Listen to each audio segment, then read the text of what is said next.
Hello guys, good morning. അപ്പോൾ നമുക്ക് ഇന്നൊരു ചാപ്പോടെ ഹോസ്പിറ്റൽ ഡേ കണ്ടാലോ.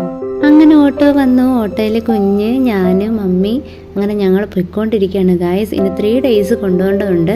കുഞ്ഞിൻ്റെ ഹെൽത്ത് ഓക്കെ ആയിട്ടില്ല. എല്ലാവരും പ്രാർത്ഥിക്കണമെന്ന് വീണ്ടും ഞാൻ പറയാണ്.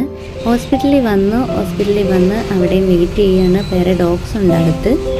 അപ്പോൾ അങ്ങനെ ഇരിക്കുമ്പോൾ ദാണ്ട് എൻ്റെ ഫ്രണ്ട് അവൻ്റെ ഡോഗുമായിട്ട് വന്നു. റോക്കി എന്നാണ് അവൻ്റെ പേര്. അവന് ഹെൽത്തിന് ഇഷ്യൂസ് ഏതാണ്ടുണ്ട്, അത് കാണിക്കാൻ വന്നതാണ്. അങ്ങനെ ദാണ്ട് നമ്മുടെ കുഞ്ഞിനെ അകത്ത് കൊണ്ടുവന്നു. വീണ്ടും വെയിറ്റ് ചെയ്യുമോ, ഇങ്ങനെ വെയിറ്റ് ചെയ്തിരിക്കണം എന്നുള്ള പരാതി പിന്നെയും പറയാം കേട്ടോ. പാവം, എല്ലാവരും പ്രാർത്ഥിക്കണമെന്നേ എനിക്ക് പറയാൻ പറ്റൂ. ഞാൻ ഒട്ടും ഹാപ്പിയല്ല ഗായ്സ്.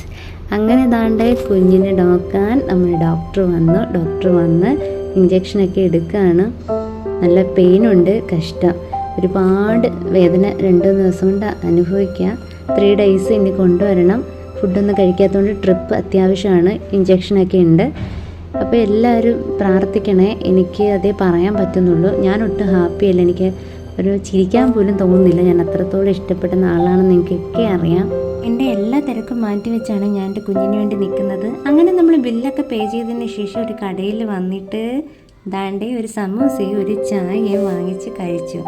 രാവിലെ ഒന്നും കഴിക്കാതാണ് ഗായ്സ്. ഇങ്ങോട്ട് വരേണ്ട തിരക്കൊണ്ടൊന്നും കഴിച്ചില്ല. അതുകൊണ്ടാണേ നമ്മൾ വീട്ടിലേക്ക് പോവാണ് ഗായ്സ്. നമുക്ക് വേണ്ടി ജീവന് തുല്യം നമ്മളെ സ്നേഹിക്കുന്ന, നമുക്ക് വേണ്ടി പ്രാണനായി ജീവിക്കുന്ന അവർക്ക് വേണ്ടി ചെയ്തില്ലെങ്കിൽ പിന്നെ ആർക്കാണ് ഗായ്സ്. അങ്ങനെ നമ്മൾ വീട്ടിൽ വന്ന് ദാണ്ട് സിംബക്കുട്ടൻ ചാപ്പു ചേച്ചിയെ കണ്ടുകൊണ്ട് ഓടി വരികയാണ്. എങ്ങനെയുണ്ട് ചേച്ചി, ഓക്കെ ആയോ എന്നൊക്കെ. അപ്പോൾ ഇന്നത്തെ വീഡിയോ ഇത്രയേ ഉള്ളൂ guys. Okay, bye, thank U.